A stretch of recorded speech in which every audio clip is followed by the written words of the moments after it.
আসসালামু আলাইকুম বন্ধুরা, আরও একটি নতুন ভিডিও নিয়ে আপনাদের কাছে চলে এলাম। আজকে আপনাদেরকে জানাবো ঘুম থেকে উঠে খালি পেটে কি খাবেন।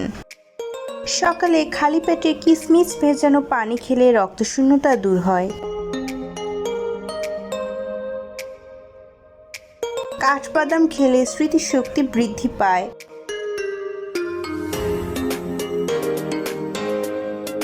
খালি পেটে খেজুর খেলে কোষ্ঠকাঠিন্য দূর হয়। খালি পেটে কাঁচা রসুন চিবিয়ে খেলে লিভারের কার্যক্ষমতা বাড়ে। খালি পেটে কলা খেলে শরীরের শক্তি বাড়ে। খালি পেটে পেঁপে খেলে ওজন দ্রুত কমে যায়।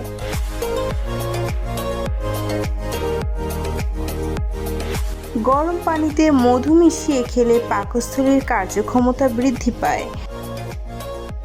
শরীর সুস্থ রাখতে পেস্ট্রি ফলো দিয়ে আমার পাশে থাকার অনুরোধ রইল। ধন্যবাদ।